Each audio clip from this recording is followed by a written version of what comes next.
El desmayar nos roba de alguna forma anhelos, sueños, deseos, afecta nuestra determinación, nuestro ánimo, afecta inclusive la credibilidad personal, porque cuando hemos desmayado en diferentes ocasiones, nuestra credibilidad personal comienza a ser vulnerada.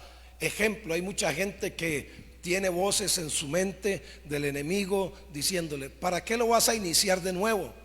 Otra vez, si ya vas a fracasar. De todas formas, eres un inestable, no lo vas a alcanzar y no lo vas a lograr. Y eso es muy complicado.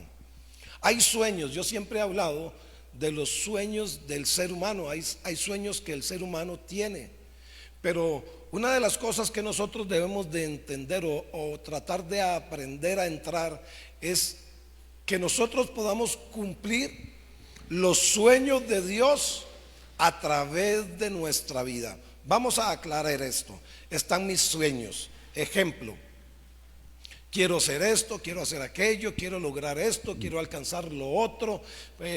Más específicamente, podríamos decir, quiero estudiar arquitectura, quiero estudiar una ingeniería, quiero de pronto ser guía turístico, ser costurera, tener una soda, tener un restaurante, etcétera, etcétera. Y ahí podríamos decir un montón de cosas.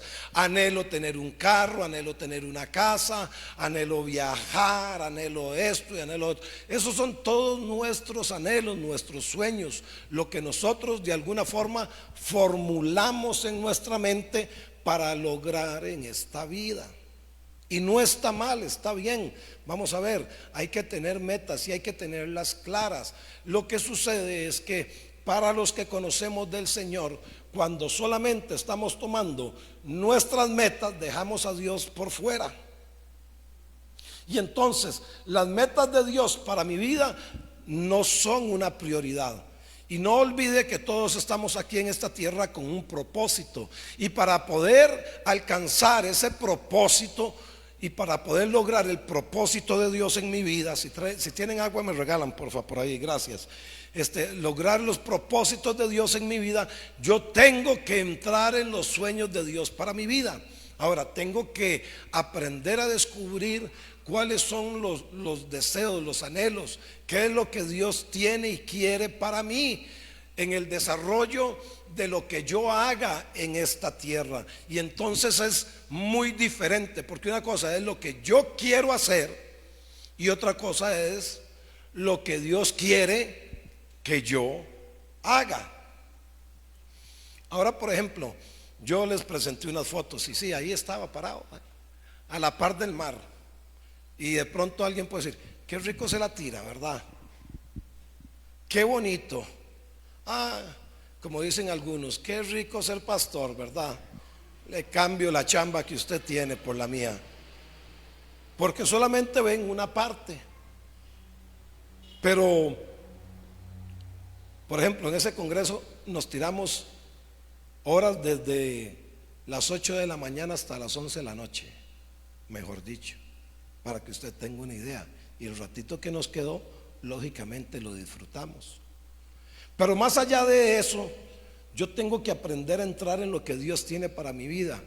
¿Sabe que entrar en los sueños de Dios nos va a llevar un proceso? Hace unos días atrás hablaba yo aquí que es muy fácil ver la biografía de alguien y en 40 minutos decir lo que logró. Es muy sencillo, es muy fácil. Es muy fácil decir que Nelson Mandela fue presidente después de estar en la cárcel, pero ¿cuántos años estuvo en la cárcel? Como 30 años fue. 30 años en la cárcel. Y la gente dice: ay, qué bien y todo, pero fueron 30 años metido en una cárcel. Pero no se quedó de vago, él entendía que tenía que ir más allá. En la cárcel aprendió a perdonar, aprendió a estudiar, a crecer y a desarrollarse muchísimo. Entonces, qué fácil decir que fue presidente y que fue una persona que transformó Sudáfrica con su pensamiento y con todo el esfuerzo, pero estar en el proceso de él no era sencillo. Entonces, lo que le quiero decir es que muchas veces nosotros desmayamos porque no nos gustan los procesos, porque no proseguimos en lo comenzado, porque hemos sido inestables en nuestra vida y entonces hemos dejado de lado lo que Dios tiene para nosotros, porque comenzamos a ver al fulano, al mengano y al perencejo. Y siempre lo he dicho acá, mire, si usted quiere tener un corazón sano dentro de una iglesia, voy a decirlo así, perdónenme los que nos ven por ahí o los que van a escuchar esto en un momento dado, ¿a usted qué le importa lo que los demás hagan? Preocúpese por usted. Una de las cosas que a mí me ha ayudado en la vida cristiana es que no me importe lo que usted haga. Ese es su problema, no es mi problema. Suena duro, ¿no? Pero si no me vuelvo con piel de cuero, no insensible, téngase claridad, no insensible, porque yo tengo que aprender a repeler las cosas y no volverme insensible a la presencia del Señor. Todo lo contrario, tengo que ser sensible. Pero si usted se pone a mirar una cosa y la otra, imagínese, si nos ponemos a analizar, los discípulos, uno robaba, otros le hacían números a todo. ¿De dónde vamos a sacar plata para alimentar tanta gente? Otro era incrédulo, Tomás. Aún en medio de las situaciones difíciles, eran perezosos para orar en un momento dado en Getsemaní. Y podríamos ver un montón de cosas. Pero ellos posteriormente, y entendieron la resurrección de Cristo, porque la vieron a Cristo resucitado, fueron transformados por completo. Y usted y yo, que hemos conocido a Jesús, por eso es que hemos venido hablando de la transformación de la vida, de buscar su presencia y de crecer en Él. Y uno de los ejemplos para mí más claros, bíblicos, podríamos hablar de mucha gente, es José. José, el chiquillo de papi. Era el chiquillo de papi. José en estos tiempos posiblemente anduviera, no sé, en una Fortuna, el último modelo, y anduviera con Calvin Klein o no sé, Aldo Nero o todo ese tipo de ropa, porque era el chico mimado de papá, porque lo había tenido, dice la escritura, que en su vejez le tenía una túnica de colores. Sus hermanos le tenían envidia porque su papá lo amaba más, aunque los hermanillos de José eran unos bichos. Si usted estudia claramente, dice que tenían mala fama. Eran terribles esos tipos. Bueno, pero Dios tiene un propósito hasta con los nombres de cada uno de ellos, ¿verdad? Y José entonces está en una familia donde sus hermanos no lo quieren mucho, por aquello de que usted diga que los anhelos y los sueños no se pueden alcanzar, porque es que la gente me ve extraño a mí. Si usted se mueve por la gente, nunca va a hacer nada. Mire, usted hace una fiesta donde gasta poco y le queda mal a la gente, y gasta 100 millones y le queda mal a la gente, porque eso es la gente. Así es. Si sirvió arroz cantonés, que por qué no sirvió arroz con pollo, y si sirvió arroz con pollo, que por qué mejor no dieron tamales, ¿verdad? Y si le dan cheesecake, están pidiendo 3 leches. O sea, van a comer de gratis y todavía se están quejando.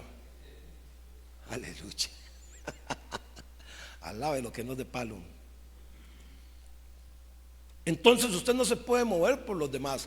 Yo he aprendido que en la vida cristiana se bendice al que se puede bendecir, se ayuda al que quiere que se le ayude.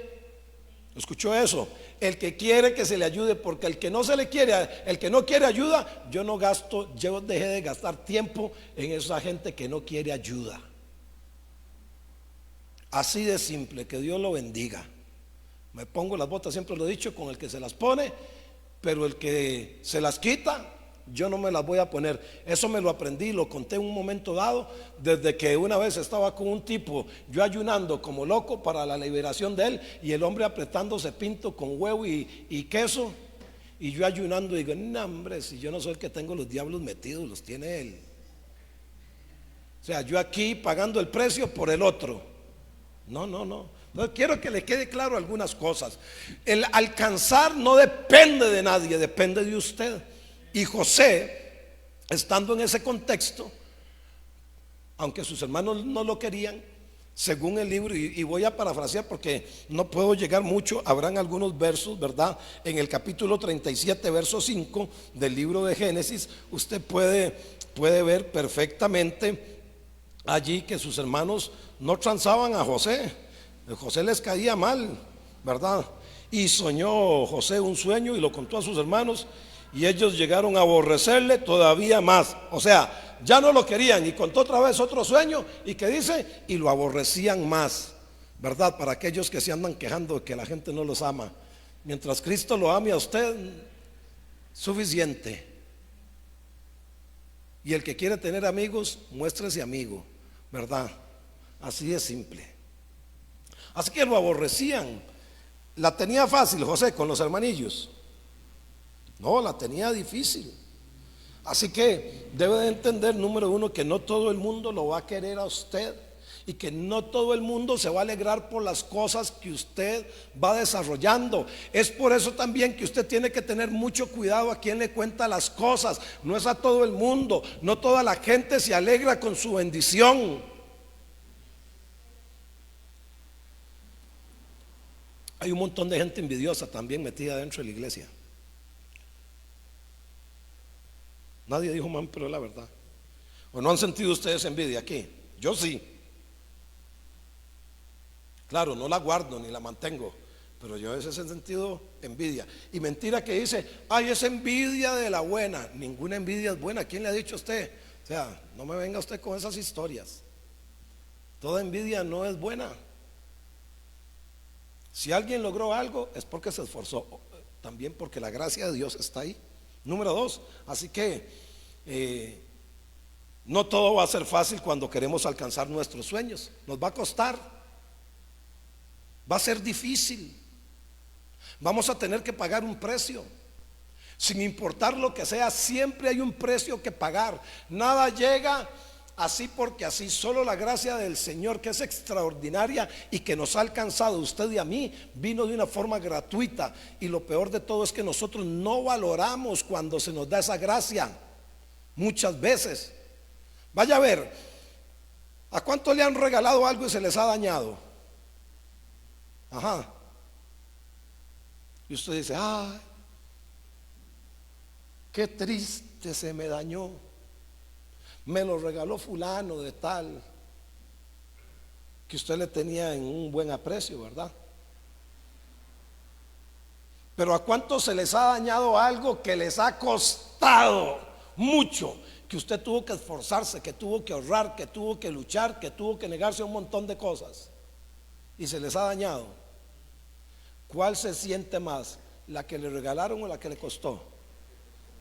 Por supuesto, la que le costó a uno, ¿verdad? Que usted dice, no puede ser, tanto que yo me esforcé, tanto que ahorré, hice extras, no fui al paseo, yo estuve guardando y ahora se me daña. Y usted comienza en aquel dolor tan profundo porque había invertido mucho de sí para aquello que usted anhelaba, para aquello que usted quería. Así que no todo va a ser fácil cuando queremos alcanzar nuestros sueños. Y vamos a observar varios ejemplos en la vida de José, acá dentro de este punto. Como ya dijimos, sus hermanos lo aborrecían. También en el 37:11, si usted llega por ahí, no solo lo aborrecían, sino que le tenían envidia, eran envidiosos. Y sus hermanos le tenían envidia, mas su padre meditaba en esto. Después de que contó otros sueños también, lo envidiaban. Ay, ¿cuánto ha envidiado usted? Ay, yo he querido ser. Ay, qué dichoso. Ay, si fuera yo. Uy, si yo pudiera. ¿Y sabe qué es lo que pasa con mucha gente de esa? Que nunca hacen nada por alcanzar algo y solo andan envidiando a los demás. Yo, chiquillo, yo he contado una historia de un señor aquí que era ¿cómo se llama? Campesino, que ahí estaban los campesinos parados de uñas con el presidente, ¿verdad? Porque dijo que tenían, ¿cómo se llama? Hilux y tractores, claro, de punta. Pero allá van a las 4 de la mañana a sobaquearse. Tienen que levantarse tempranito y tienen que esforzarse. Y yo decía chiquillo de un señor, Chon Barrantes, era un señor así chiquititito, todos los años cambiaba de carro, todos los años.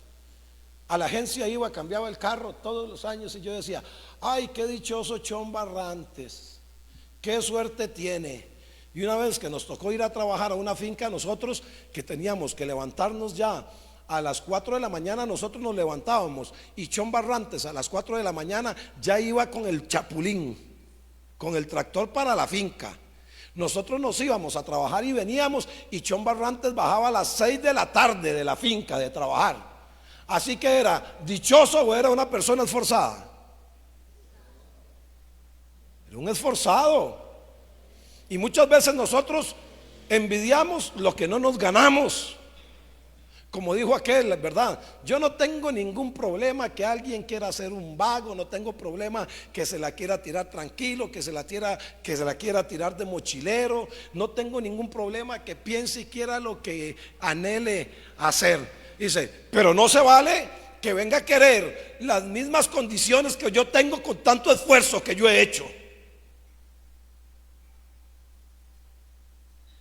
O sea, que no venga a pedir una casa de lujo y que no venga a pedir un viaje, y que no venga a pedir una cosa y que no venga a pedir la otra cuando no se ha esforzado. O sea, no se vale. Si usted quiere las mismas condiciones, pues va a tener que esforzarse en condiciones iguales.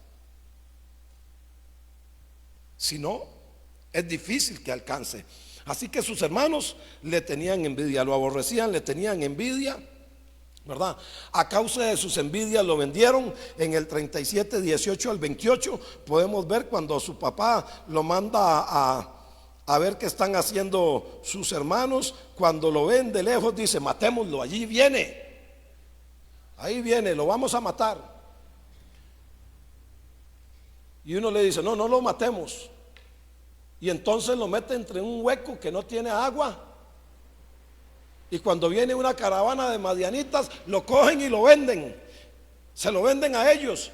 Y ellos se lo llevan para Egipto y lo venden como esclavo.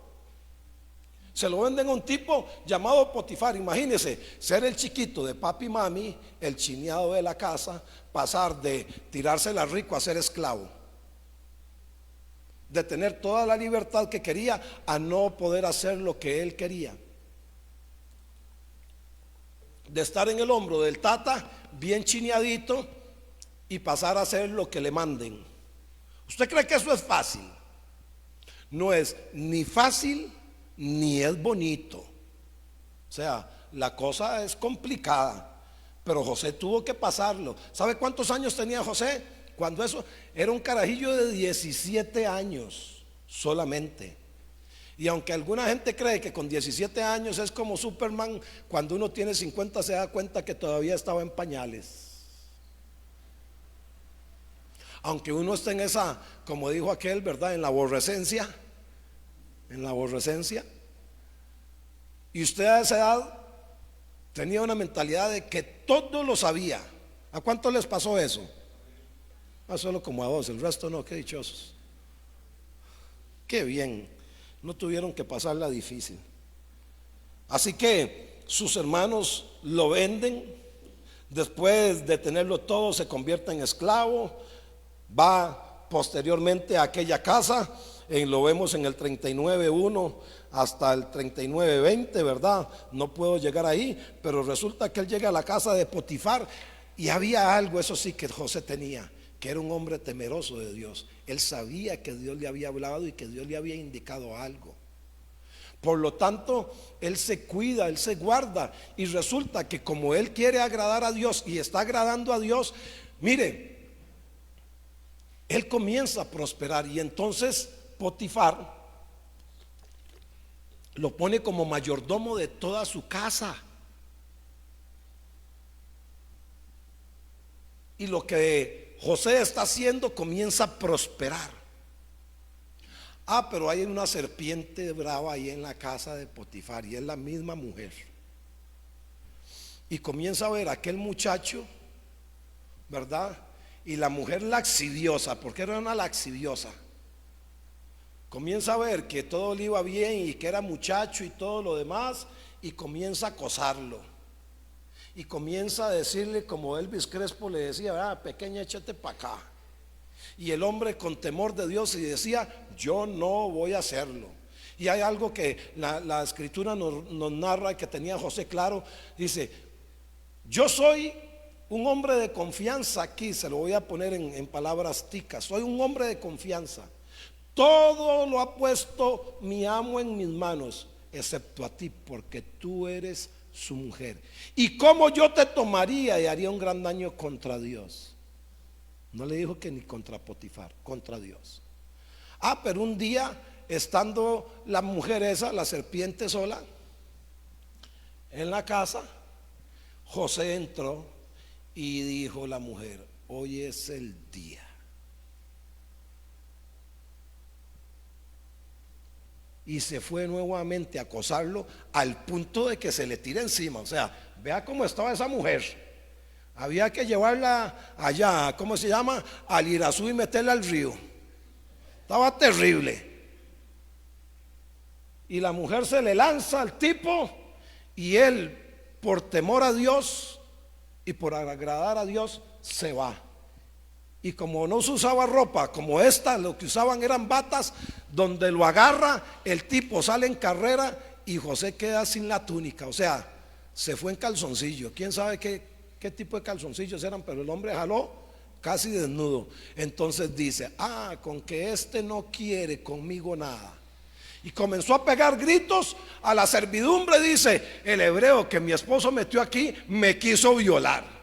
Entonces vamos haciendo un resumen. Una vez lo predicaba. O sea, aborrecido por sus hermanos, vendido como esclavo, estando en la esclavitud usted se porta bien, y ahora esta mujer lo acusa falsamente. ¿Qué diría usted? Como el chavo,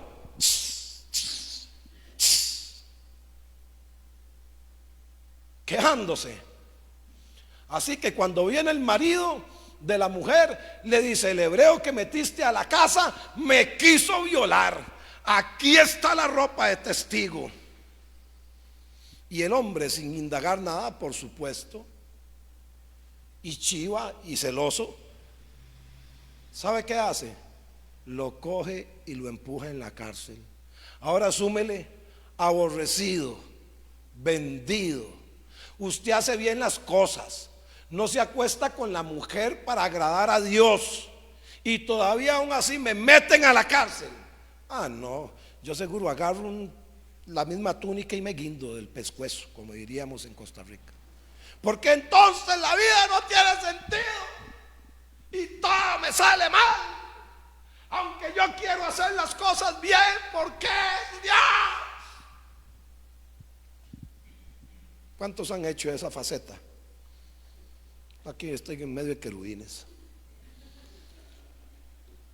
¿Cuántos se han quejado así?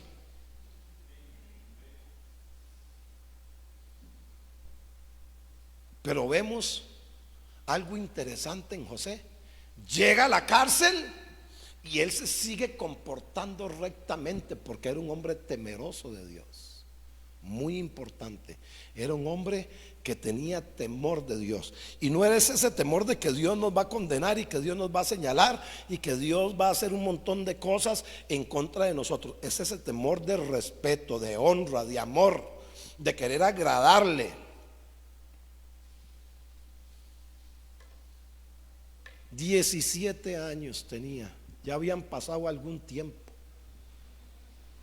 Y cuando llega a la cárcel y comienza a hacer bien todo, y de pronto el jefe de la cárcel dice, este tipo es diferente a los demás. ¿Qué dice la gente de usted cuando está en algún lugar? ¿Es usted diferente a los demás? ¿O es como aquellos que decíamos, verdad? Que repartían manteca y eran 50 cajas y quedó una, venían 51. Y dijo, gloria a Dios, qué bendición, me quedó una caja de manteca. O ahí la devuelve al dueño. O es como aquellos que andan ahí vendiendo, mira, es que me sobró una mercadería, aquí me sobró una mercadería. O sea, Déjese de cuentos. Cuando alguien le llegue con ese cuento, sepa usted que eso es un Roberto. O sea, es un robo. Y que usted mete algo robado a la casa y mete maldición a su casa. Hay cosas que tenemos que tener claras como creyentes. Porque vuelvo a repetir, es muy fácil hablarlo aquí, pero cuando esa culebra se le tiró a José, ¿o usted cree que José no sentía? No, si el hombre era humano y fisiológicamente el hombre sentía, y posiblemente el enemigo también lo tentó. Y esas mujeres olían rico porque eran mujeres de platita, y les echaban perfumitos parejos ahí, perfumitos. Y usted con 20 años, ¿verdad? Jovencito, ¿cómo le andan las hormonas? Es como correr en Fórmula 1 más o menos. Andan como a 1000. Pero él tenía algo claro. Dios le había dado sueños y él sabía que Dios iba a hacer algo en un momento determinado. Y aunque sus hermanos tuvieran envidia y aunque lo hubieran vendido, ¿sabe? Sin importar las cosas que ocurrieran, él tenía claro, y es algo que usted debe de tener claro, él tenía claro que Dios iba a cumplir sus propósitos en su vida. Y esto no lo puede perder usted de vista. Si usted pierde de vista que Dios no va a hacer los propósitos de él en su vida, pues usted está equivocado. Y muchas veces abandonamos y dejamos, porque volvemos a repetir, las cosas cuestan. Ahora que estaba ahí, que yo fui a El Salvador, qué bonito, pero me acordé de aquella promesa que el Señor me dio cuando yo iba camino a Grecia un día y vi despegando un avión que casi iba metiendo las llantas así por encima del carro que yo iba, el carrillo que les he contado que se hacía así, que después de 100, ¿verdad? Temblaba todo el carrillo. Una panel 1200. Tengo un montón de historias con esa panel, ¿verdad? Y cuando venía yo en esa panel, pensé en mi corazón, en mi mente dije, ¿quién sabe? Seguro nunca me voy a montar en un avión de estos. Y el Espíritu Santo me habla y me dijo, te montarás muchas veces porque te llevaré por muchos lugares del mundo predicando mi palabra. Ya voy por 13 o 14 países. No lo digo nada más que por testimonio. Ustedes me conocen a mí. Y no salgo de Costa Rica si no voy con un propósito de Dios. Nunca he hecho un viaje de placer. Lógicamente he aprendido que en medio del trabajo me saco 1 o 2 días de placer, y no voy a ir tan largo invirtiendo tanto muchas veces y no conocer nada. Lo hice más de una vez, no crea. Y conoció, no conocí nada. Después de todo, ahora en todo viajecito saco 1 o 2 días y me voy de relax, ¿verdad? No todos los días se puede viajar. Así que después de eso llega a la cárcel el hombre, pasa algún tiempo, a los 28 años aproximadamente, no sabemos cuánto tiempo tenía en la cárcel, la Biblia no nos dice cuánto tiempo había estado con Potifar, pero sí podemos asumir que a los 28 años un copero, que era el que le daba todo al rey, el que probaba las cosas del rey, el que le servía al rey, y el panadero son metidos a la cárcel. Los encargan a José y un día, como 3 días después, se levantan con un rostro entristecido. Y entonces le dice, ¿por qué están tristes ustedes? Es que tuvimos un sueño, le dice el copero. Y ya le cuenta el sueño y le dice, tuve un sueño pero no hay quien me lo interprete. Antes se daba mucho eso, ¿verdad? Que dicho sea de paso, hay gente que a veces me pregunta a mí que tuvo un sueño y que qué significará. Quiero decirle que el Señor no me ha dado mi interpretación de sueño. No, en serio, no lo digo en broma, lo digo en serio. Es que hay gente que me pregunta y yo no tengo ese don, ¿verdad? Si no, imagínese la fila de gente que tuviera. Todos sueñan. Claro, hay diferentes sueños, de olla de carne y de tacos a las 10 de la noche, o de chifrijo a las 11:30, ¿verdad? Pero el punto es de que le dice, cuéntemelo, no es de Dios los sueños. Y él le cuenta el sueño y le dice, de aquí a 3 días usted va a ser restablecido en su puesto, le dijo al copero. Y el panadero, al ver que le había declarado bien el sueño, se lo cuenta y dice, había unas aves y que venían y anidaban en mí y comían de mi cabeza y todo. Y le dice, sí, van a ser 3 días después también. Y dice, pero a usted lo van a ahorcar. O sea, imagínese, sea tan ingrato, la depresión de una vez, a usted lo van a ahorcar.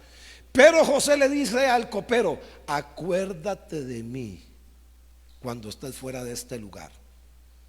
Y 3 días después, adivinen qué, sucede exactamente eso. Pero el copero, ya bien mudadito y otra vez a la par del faraón y todo lo demás, ¿sabe qué hizo? Ni se acordaba quién era aquel tipo. Pero Dios sí mira cada una de las cosas. Y sabe, posiblemente, esto lo digo yo, no lo dice la Biblia, pero posiblemente el proceso de José todavía no había terminado en la cárcel. Porque para mí José, para mi forma de pensar, José en la casa de Potifar y en la cárcel estuvo en un doctorado de administración. Y ya casi vamos a ver por qué. Algunos ya lo deben de saber del por qué, porque conocen la historia. Así que vemos como punto número 3 que la fidelidad de Dios es clave para alcanzar los sueños. Capítulo 39, verso 8 y 9. Váyase un poquito ahí, vamos a leer estos 8 y 9.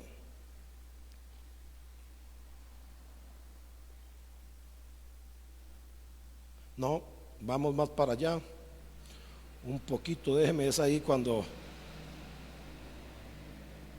la culebra está peligrosa, ¿verdad? Ahí es donde está. Él se mantiene fiel y Dios ve esa fidelidad. Al ser fieles, número 4, entendemos que Dios estará con nosotros. Verso 2 y 21 del 39 menciona la escritura, mas Jehová estaba con ¿quién? Con José, y fue varón. ¿Cómo dice? ¿Cómo dice usted que va a ser próspero si estoy metido en la cárcel? ¿Cómo va a decir que usted es próspero si está en una condición de esclavo? ¿Cómo va a decir usted que es próspero cuando lo quitaron de la casa de su papá, cuando usted era el chiquito de papá? ¿Cómo va a decir usted que es próspero cuando estoy aquí solo y casi nadie me conoce, y cuando hago bien las cosas, lo demás me sale mal, ¿verdad? Verso 21, pero Jehová estaba con José y le extendió ¿qué? Su misericordia, y le dio gracia delante de los ojos del jefe de la cárcel. Así que si usted quiere alcanzar los sueños de Dios, es importante la fidelidad. La fidelidad también traerá sobre nosotros la prosperidad. ¿Cuántos quieren ser prósperos integralmente? Capítulo 39, verso 3. 39, 3 menciona: y vio su amo que Jehová estaba con él, y todo lo que él hacía, ¿qué hacía Jehová? ¿Lo hacía qué? ¿En qué? En su mano. Igual en el 23, en la parte B, lo podemos ver. No necesitaba atender el jefe de la cárcel cosa alguna de las que estaban al cuidado de José. ¿Porque qué razón? Porque Jehová estaba con José, y lo que él hacía, Jehová ¿qué hacía? Vea qué interesante. Entonces, nos da risa, ¿verdad? A nosotros decir que José salió en carrera y salió desnudo. ¡Ja, ja, ja! Pero eso le hacía prosperar. Eso le hacía un hombre diferente, y eso lo hacía distinto ante los ojos de Dios. Si nosotros hacemos mal las cosas, no espere que Dios lo bendiga. No espere que Dios lo bendiga. Dice la escritura, la bendición de Jehová es la que enriquece y no añade tristeza. Porque hay bendiciones, hay prosperidad que no es de parte de Dios. Pero hay gente que tiene mucho y no tiene nada. Pero la bendición de Dios no añade tristeza. O sea, yo estoy tranquilo, estoy conforme, estoy contento. Esto no me angustia, esto no me desespera, esto no me agobia. Porque viene de parte de Dios. Cuando Dios te bendice, eso sí, sea un buen administrador de los bienes. Así que la fidelidad de Dios también será nuestra promoción. Verso 39:4. Y así halló José gracia en sus ojos y le servía. Y él le hizo mayordomo de su casa y entregó en su poder todo lo que tenía. Hablando de Potifar. Y en los versos también más abajo, en el 4, 22 y 23, perdón, en el 39, 22 y 23, también lo podemos ver allí. Y el jefe de la cárcel entregó ¿qué? En mano de José, el cuidado de ¿qué? De todos los presos que había en aquella prisión, y todo lo que hacía allí, y todo lo que se hacía allí, él lo hacía. No necesitaba el jefe de la cárcel hacer cosa alguna. Entonces vea, aún en medio de las circunstancias difíciles, del abandono y cualquier otra cosa que usted sienta angustiosa, Dios está con usted si usted es fiel. Y no importa el lugar, ¿sabe? No es el lugar, es la persona que hará que el favor de Dios esté con él. José tenía cosas claras. La fidelidad será nuestra promoción entonces. Y todo logro deberá ser llevado en un proceso. Recuerde, no voy a tocar los versos, pero de 17 años era José cuando fue vendido. Cuando tenía 30 años fue sacado de la cárcel. ¿Cuántos años habían pasado? 13 años de duro estudio. No, mi hermano, no era de estudio. Era de una vida difícil, de una vida complicada, donde hizo bien las cosas y fue a la cárcel. Pero aún estando en la cárcel, escuche muy bien, aún estando en la cárcel hizo bien las cosas y todo le iba bien. Pero en la cárcel, ¿alguien se acordó de él cuando contó los sueños? No, no se acordó. ¿Hasta cuándo se acordó? Cuando el faraón soñó 2 sueños. En un sueño habían 7 vacas gordas, bonitas, hermosas, y luego habían 7 vacas flacas, como nunca había visto. Dice que las flacas, esas 7 vacas flacas, se comían las gordas, pero seguían en el mismo estado. Después tiene otro sueño, y hay 7 espigas hermosas, maravillosas, y luego salen 7 del mismo tallo, feas y horribles. Y las horribles se comen aquellas que estaban lindas. Y también su estado sigue siendo igual. Y cuando el faraón sueña esto, manda a traer a todos los estudiosos y manda a traer a todos aquellos que les había preparado y les dice: soñé este sueño, ¿quién me da el significado? Dice: nadie. Y de pronto dice el copero: mira, ahora que me acuerdo, hace 2 años cuando usted se enojó con nosotros y estábamos en la cárcel, sucedió así, así, así, así, así. Dice: y ese tipo nos dijo las cosas y se cumplió como él dijo. Y dice el faraón: manden a traer al tipo que está en la cárcel.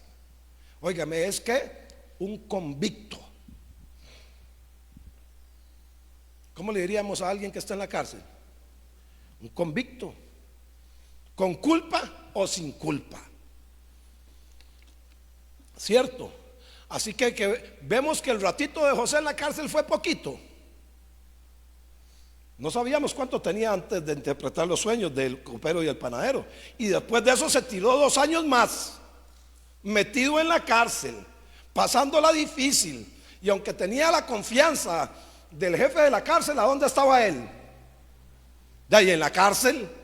O sea, ¿para qué confites en el infierno? Dirían alguien, ¿verdad? O sea, estaba en la cárcel. ¿Alguien estaba en la cárcel aquí?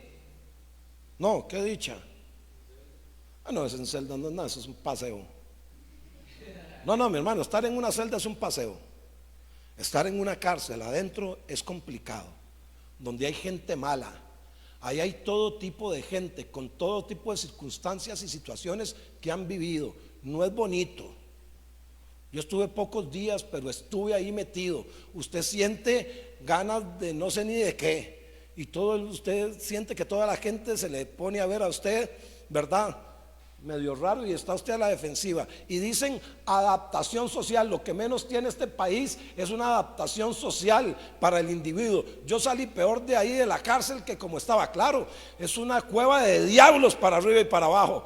homicidas, asesinos, ladrones, estafadores, violadores, abusadores, lo que usted se quiera imaginar están ahí. Y ahí estaba José. Todo logro debe de ser llevado por un proceso. 13 años pasaron.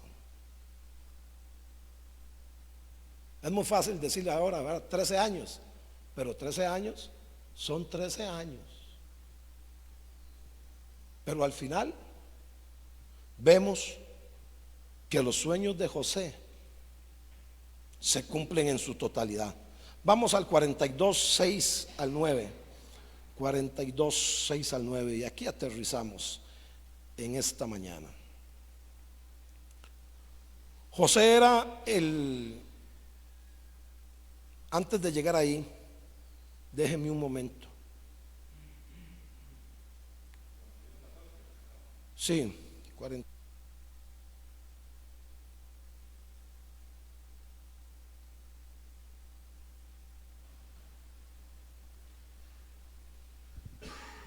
Sí. Cuando José está allí, lo manda a llamar el faraón y le dice: ¿es cierto que usted interpreta sueños? Y le dice: no, los sueños los interpreta el Señor, pero yo le voy a interpretar a usted el sueño. Y él le dice lo que va a suceder. Le dice: estos dos sueños son uno mismo.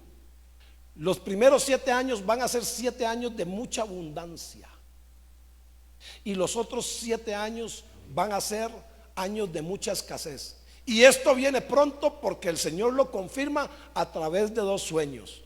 Pero este tipo es atrevido, como había pasado ya por un doctorado, ¿verdad? Por un doctorado, no solamente interpreta los sueños. Cuando el verso 32 del 41 le menciona: y el suceder el sueño a Faraón 2 veces, significa que la cosa es firme de parte de Dios y que Dios se apresura a hacerla. Hasta ahí que le tocaba a él, hasta ahí tenía que llegar. ¿Cuál era? ¿Para qué lo llamaron? No lo llamaron para nada más, ¿verdad que no? Pero como el tipo estaba preparado y tenía sueños y había aprendido y había pasado el doctorado de administración, le recomienda, dice: por tanto, provéase ahora Faraón de un varón prudente y sabio, y póngalo sobre la tierra de Egipto. Haga esto Faraón, y ponga gobernadores sobre el país, y quinte la tierra de Egipto en los 7 años de la abundancia, y junten toda la provisión de estos buenos años que vienen, y recojan el trigo bajo la mano de Faraón para mantenimiento de las ciudades, y guárdenlo, y esté aquella provisión en depósito para el país, para los 7 años de hambre que habrá en la tierra de Egipto, y el país no perecerá de hambre. 37. Y el asunto pareció bien a Faraón y a sus siervos, y dijo Faraón a sus siervos: ¿acaso hallaremos otro hombre como este, en quien esté el Espíritu de Dios? Vea qué interesante. Cuando el Espíritu de Dios está en su vida y usted está en los sueños y los planes y los propósitos de Dios, aún a pesar de todas las circunstancias difíciles, en un momento dado Dios te va a promover. ¿Cuál de ustedes, si en este momento le sacan un tipo de la cárcel, por más que le digan, lo pondrían como, ¿qué le diría yo? Supongamos aquí, como vicepresidente para que haga todo en este país? Es todo lo contrario, ¿verdad? Aquí tenemos algunos políticos más bien en la cárcel. Ya, imagínense, los que nosotros que pensábamos que eran los que estaban bien. Pero Faraón se atreve y dice: ¿en quién vamos a encontrar? ¿Qué tipo de hombre? Y Dios promueve a José después de 13 años, después de ser fiel y no abandonar sus sueños. Usted conoce la historia, no voy a ir más allá. Cuando hubo hambre, ¿qué ocurrió con los hermanos de José cuando vinieron a Egipto? ¿Qué hicieron?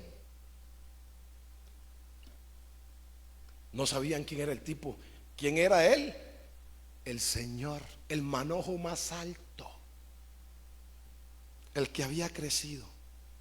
¿Y cómo vinieron aquellos 10 que lo vendieron?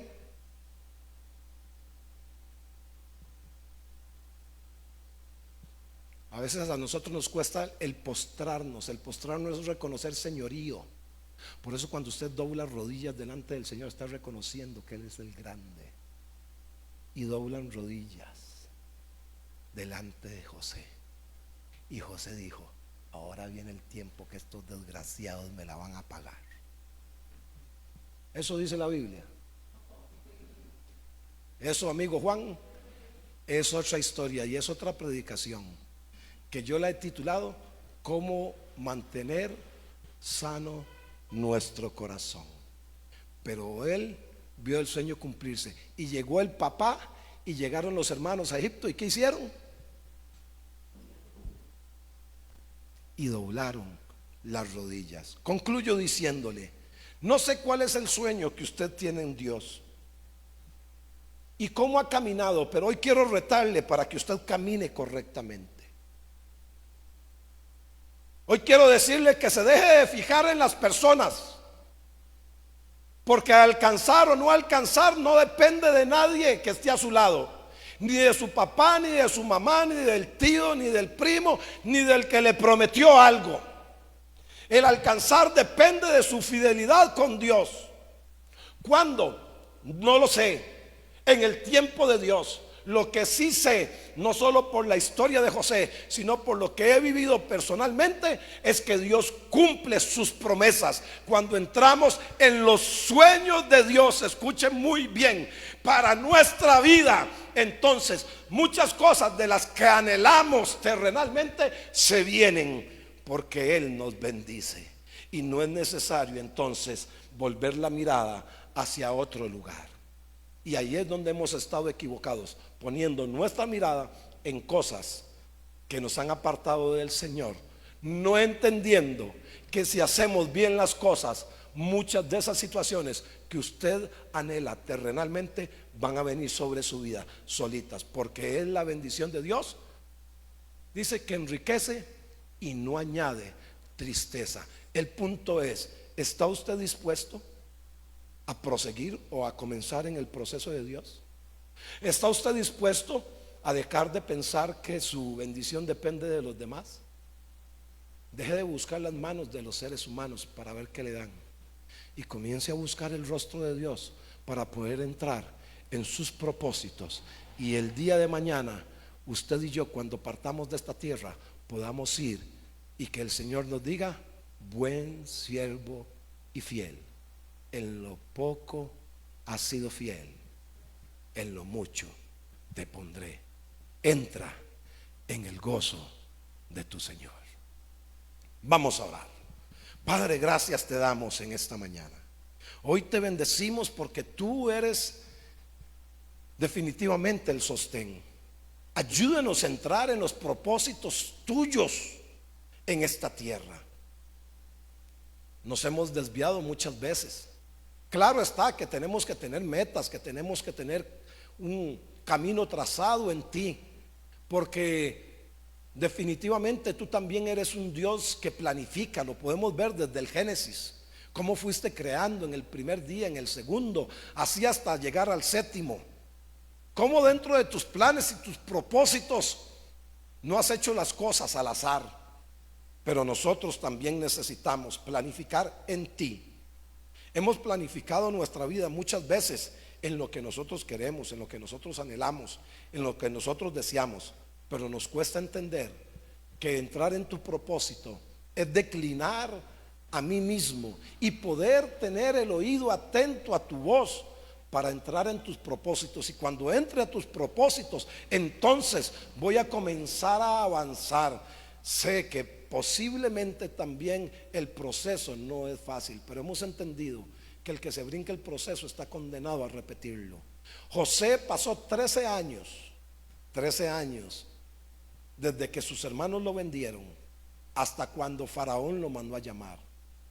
Y tú le engrandeciste aún más, no solamente en la casa de Potifar, no solamente en la cárcel, Cuando este hombre que no conocía a José, nunca había escuchado de él, lo manda a llamar, no solamente le diste la sabiduría para interpretar los sueños, sino para darle el mejor consejo a Faraón, al punto de sorprenderlo y que Faraón lo pusiera como segundo al mando de todo un país para un proyecto muy grande. No era cualquier cosa. Había que tener sabiduría para poder hacer todas las cosas, mas tú habías capacitado a José. Y sé que cuando entramos en tus propósitos, tú nos vas a capacitar para desarrollar lo que queremos en ti. No hay sueño pequeño en ti porque depende de ti, Señor. Y trabajamos para la eternidad. Aquí hay gente con una capacidad increíble. Somos gente con capacidad, pero no hemos entrado muchas veces en tus propósitos. Aquí tienes gente que quieres usar ministerialmente, haciendo cosas extraordinarias. No solamente aquí en San Pedro de Coronado, no solamente en el cantón de Coronado, sino más allá. Ayúdanos, dígale en esta mañana: Señor, ayúdame a visionarme, ayúdame a entrar en ese propósito, ayúdame a no desmayar. Y si usted conoce el propósito de Dios para su vida, dígale: ayúdame para volverme a encauzar en ti. Comience a soñar en grande, comience a penetrar, comience a decirle: Señor, porque tus sueños no son pequeños y yo quiero ser partícipe o copartícipe contigo de los sueños tuyos en esta tierra. Transforma mi mente, ayúdame a cambiar mi mente, ayúdame a estabilizar mis emociones, ayúdame a comprender que la bendición no viene del hombre. Usarás hombres para muchas cosas, pero no viene del ser humano, proviene de ti. Eres tú quien abres puertas, como tenía claro cuando le diste aquella autoridad a Elías y le diste una orden a la viuda de Sarepta para que le mantuviera. Y durante todo el tiempo de la sequía nunca disminuyó ni la harina ni el aceite. Tú fuiste quien proveíste, porque cuando tú das orden, como dijo la señora: Señor, cuando Dios manda, hasta el diablo obedece. Ayúdanos a entender esto para nuestra vida. Amén.